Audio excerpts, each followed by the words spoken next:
সফল মুমিনের গুরুত্বপূর্ণ সিফাতের ভেতরে একটি সিফাত হলো ওয়াল্লাযীনা হুম আনিল লাগবি মুরিদুন। সফল জান্নাতি মুমিন তারা যারা জবান যোগ্যতার অপব্যবহার করে না।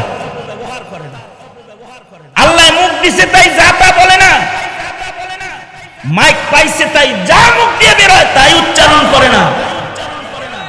চান্স পাইছে আর মুখ দিয়া যা বের হয় তাই বের করে দেয় না, ব্রেক ছাড়া না।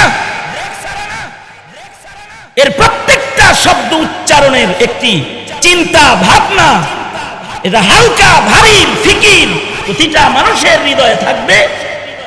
আমালে বনি আদম, আকওয়ালে বনি আদম সবই ওজন করা হবে ময়দানে মাহশারে। যা মুখে উচ্চারিত হবে তা ওজন হবে।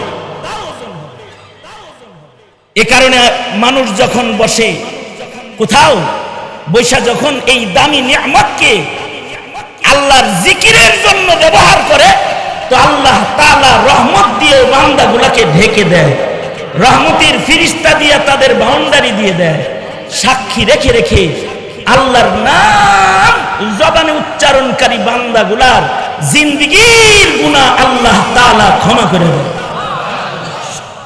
এই যে সুবহানাল্লাহ বললেন, বাস এই যে আল্লাহ পাকের পবিত্রতা বললেন, সকলে মিলে আল্লাহ খুশি, চতুর্দিকের ফিরিস্তাদের সাক্ষী রেখে ক্ষমার ঘোষণা দিয়ে দেয়, শুধু মুখের সুব্যবহারের কারণে। বেশি নিয়ামত হিসাব লাগে না, শুধু এই এক নিয়ামতের দিকে যদি তাকায় তাহলে মানুষ সৃষ্টির শ্রেষ্ঠ, সৃষ্টিগত ভাবে মানুষের মর্যাদা সুপ্রতিষ্ঠিত। একটা নিয়ামতের দিকে তাকাইলে, শুধু এই এক নিয়ামত নয়, মানুষকে আল্লাহ তাআলা আরো এমন নিয়ামত দান করেছেন, যেই নিয়ামত আশ্চর্য নিয়ামত। আশ্চর্য নিয়ামতের ভেতরে মানুষকে আল্লাহ তাআলা আকলে সলিমের নিয়ামত দান করেছেন, ব্রেন, বুদ্ধি, আকল। মানুষকে আল্লাহ তাআলা পরিপূর্ণ আকল দান করেছেন, পরিপূর্ণ আকলের পরিপূর্ণতা দান করেছেন। পৃথিবীর কোন প্রাণী আকলের পরিপূর্ণতা পায় নাই, একমাত্র ইনসান আকলের পরিপূর্ণতা পেয়েছে। মানুষ আকল ধনে ধনী পরিপূর্ণ এক দামি সৃষ্টি।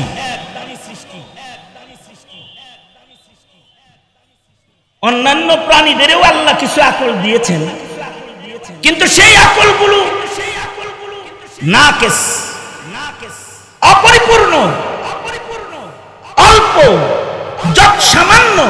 কিন্তু ইনসানকে যে আকল দিয়েছেন এটা পরিপূর্ণ, হাওয়ায় চলার যোগ্য, আকাশে চলার যোগ্য, গ্রহে বাড়িঘর বানানোর যোগ্য, বাতাসে বাতাসে কথা পৃথিবীর প্রান্ত থেকে প্রান্তে পৌঁছানোর যোগ্য আকল। শুধু কথা না, লাইভ চিত্র এক প্রান্ত থেকে দুনিয়ার আরেক প্রান্তে জায়গায় বসে দেখানোর যোগ্য আকল। এই যে মেশিন ফিট করা আছে, বয়ান করতেছি কাশিয়ানিতে, দেখতেছে আমেরিকাতে, অথবা বসে সরাসরি দেখতে পাচ্ছে মালয়েশিয়াতে, অথবা সৌদি আরবে, অথবা পৃথিবীর এক প্রান্তের কোন দেশে যেখানে বাঙালি বসে আছে, ও বাংলা বয়ান শোনার জন্য লাইভ ভিডিও খুলে বসে বসে বয়ান শুনতেছে। হুবহু আপনারা যেভাবে বসে আছেন এটা দেখতেছে, আমরা যেভাবে বসে আছি এটা দেখতেছে। এই ব্রেন, এই আকল, এমন দামি ধন আল্লাহ তাআলা মানুষ ছাড়া আর কোন প্রাণীর দেন নাই।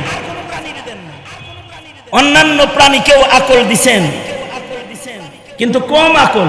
কিছু বুদ্ধি তো দিছেনই, কিছু বুদ্ধি না দিলে তো প্রাণীর জীবন বাঁচবে না। যেমন মনে করেন হাঁসেরে যদি বুদ্ধি না দিতেন, আকল না দিতেন, তো হাঁস সারা জনম মুরগির পিছেই ঘুরতো, পানিতে আর নামতো না। তাকে তার চলার জন্য যতটুকু আকল দরকার এইটা তাকে আল্লাহ তাআলা দান করছেন, যে কারণে এক বেলা মুরগির সাথে ঘুইরা পরের বেলায় পানিতে নেমে বলে, মা বুকার মতো উপরেই খাও, নিচে যে রসালো রসালো দামি দামি খানা আছে ওগুলো কি তুমি দেখতে পাও? এদিকে থাকো, আমি পানিতে। বাস, হাঁসের বাচ্চা পানিতে নেমে গেছে, ডুব দিয়া পানির নিচ থেকে শামুকের মজাদার খাবার, যা তার মুখ আর ও খাদ্যের সাথে স্বাদের পরিপক্কতা আছে, স্বাদের পরিপূর্ণতা আছে। সবার মুখে সব জিনিস স্বাদ না। গরুর মুখে খের স্বাদ, মানুষের মুখে খের স্বাদ না। কারোর মুখে পাতা স্বাদ, কাঁঠালের পাতা। ছাগলের মুখে কাঁঠালের পাতা স্বাদ, মানুষের মুখে কাঁঠাল পাতা স্বাদ না। উটের মুখে বাবলা গাছ, বাবলা কাটা স্বাদ। কিরকম স্বাদ জানেন?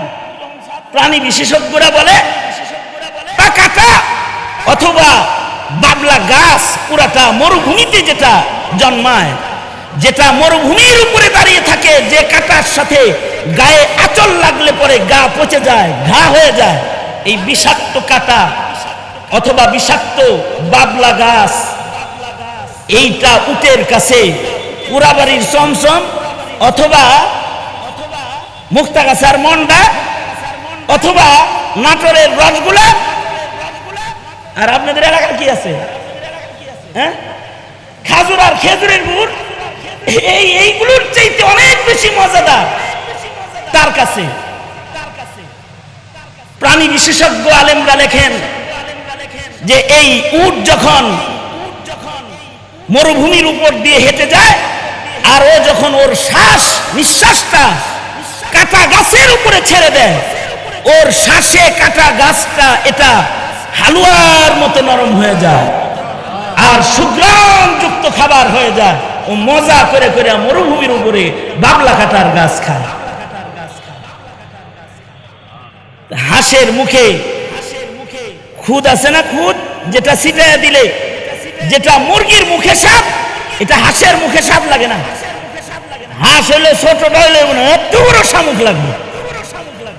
এটা হোক না কাদার ভেতরে, মাটির নিচে আছে, পানির ভেতরে আছে, ও ওর আকল বুদ্ধি দিয়া এটাকে বের করে ফেলায়। তার মানে কিছু আকল এ প্রাণীকেও আল্লাহ তাআলা দান করছেন।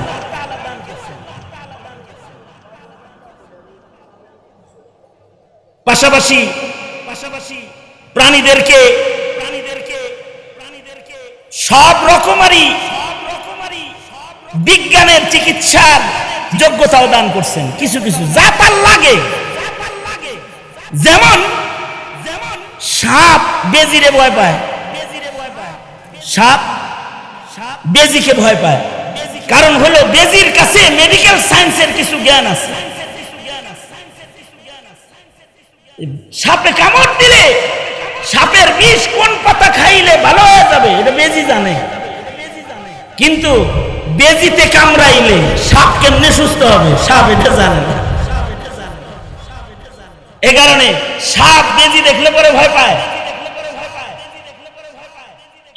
স্যালাইন বিদ্যা প্রাণীর কাছ থেকে মানুষ শিখেছে যে লবণাক্ত পানির অভাব মানুষের দেহে হয়, কারণ এদেরকে যে মাখলুকাতকে যে কিছু ইলম অথবা কিছু আকল দিছেন, এটা আল্লাহ তাআলা কুদরতি ভাবে তার চলার জন্য নিজের পক্ষ থেকে গিফট করছেন। তো এটা তার চলার জন্য অতটুকু আকল তার জন্য পরিপক্ক,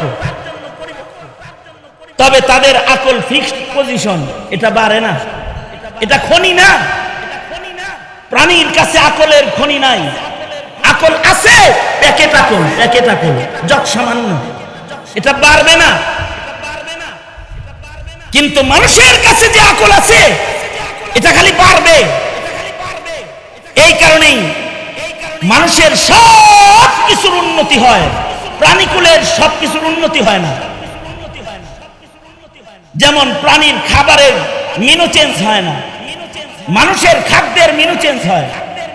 গরিব থাকতে এক জিনিস খায়, ধনী হয়ে গেলে আরেকটা খায়, আর যদি বাবু চৌধুরী হয়ে যায় তখন আর একটা খায়। গরিব থাকা অবস্থায় এক দর্জির কাছ থেকে জামা বানায়, কিছু আর্থিক সচ্ছলতা আসলে আর এক দর্জির কাছে যায়। আরেকটু সচ্ছলতা আসলে ব্র্যান্ডে চলে যায় আর বলে দেশি মাল ব্যবহার করি না। এই যে পরিবর্তন, পছন্দের পরিবর্তন, এটা হোক খাদ্যে, হোক পোশাকে, হোক সেটা বাসস্থান নির্মাণে। 20 বছর আগে এক বাড়ি বানাইছিল, এটা ভাঙ্গা নতুন করে আবার